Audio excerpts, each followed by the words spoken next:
I became involved in this project through Anne Braben, who invited me for a conversation to talk about the road to 2012. And in the conversation, she asked me if I had worked outdoors before, and I couldn't really show her much, so she asked me to do a test. And then once I'd done the test, I got the commission. And also, Anne Braben, who is the commissioning's manager here, she worked on the shoot every time, and that was really important.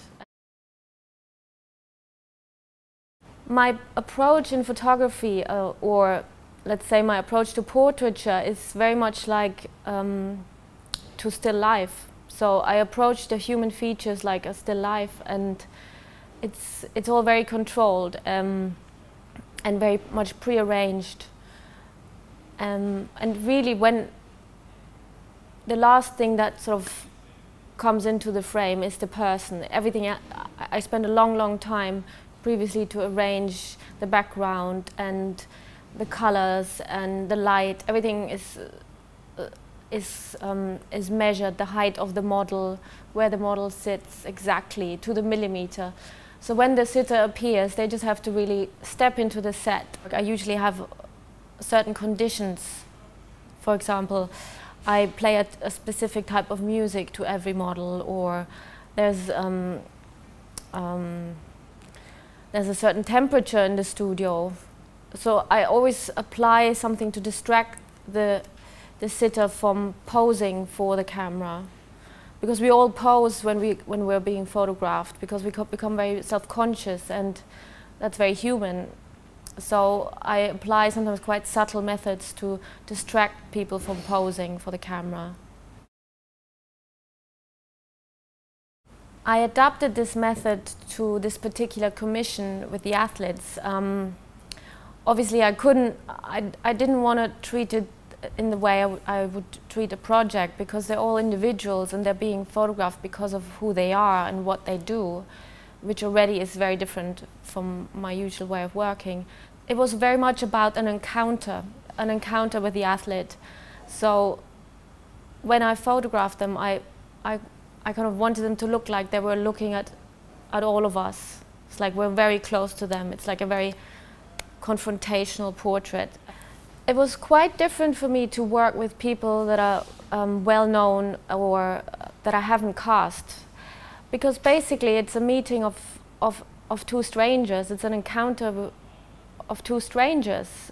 You have to imagine it. I've never met these people. They've never met me. We have an hour together. There's no time to really talk about much, so you go straight into the portrait and you take the pictures, and then that's it. And everything has to happen in this space of time. So it's quite different from how I would normally work. But it was very interesting, because I realized I don't really need much time to prepare or to talk. A lot of this goes without saying, because they know what the project is about. What they don't know is what I expect from them. And it was very fascinating, a very fascinating experience.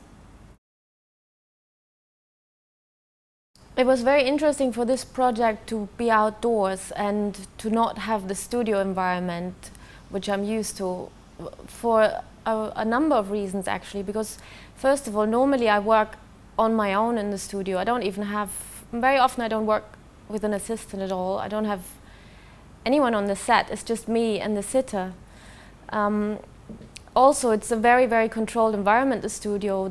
I can control the noise level. I can have it completely silent. The temperature is under my control, the light, the colors. I mean, so many things. And to be outdoors is exactly the opposite.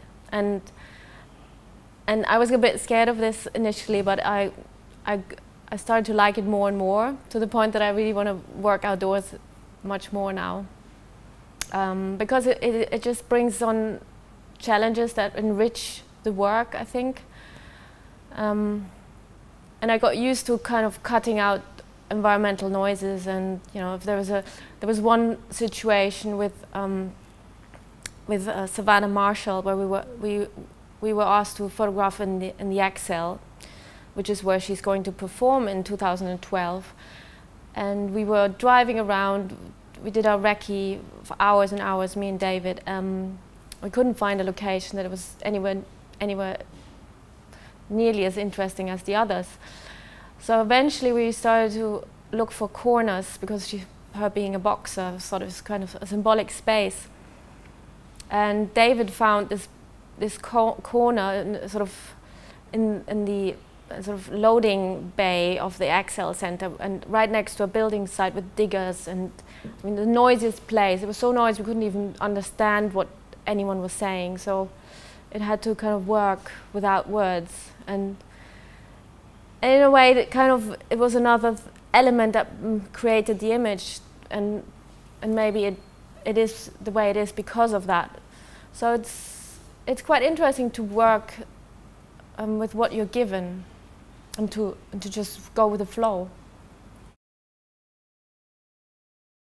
It was also a challenge how to dress the athletes for this project, because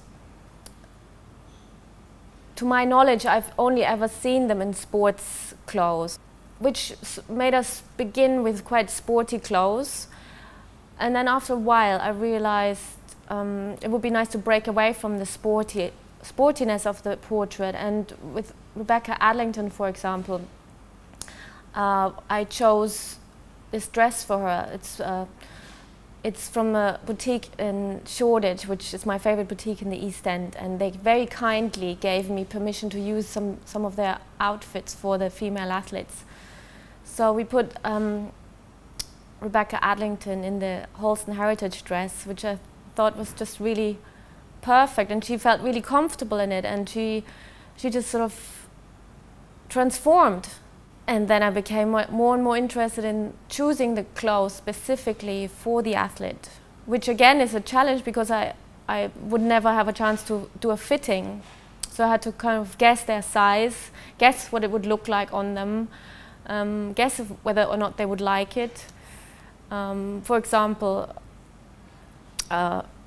Catherine Granger said she would not put a dress on, she doesn't like dresses. And then I saw this dress and I thought this would look great on her, and I thought, let's put it on her anyway. And she ended up loving it. So it's kind of about transformation of this kind of sport image that we have, but not making it into a fashion project. It's finding a balance. What's also really important about this project, and what I need to mention, is that I couldn't have done this on my own. I've done it in collaboration with David Robinson, and we worked as a team for the first time. And I've not really done teamwork before, so it was an incredibly sort of new experience, and it worked amazingly well. And I think I really benefited from the experience of working with him. Also because he knows my work so well, he knows it better than I do, I think, and he's printed my work, and I think every single picture I've ever taken he's done a print of. But he's also a photographer, so he understands everything that sort of needs to be done and when it needs to be done. So it's like a non-verbal collaboration. We don't need to talk. He knows what needs to be done, and it just sort of flows. So it was brilliant.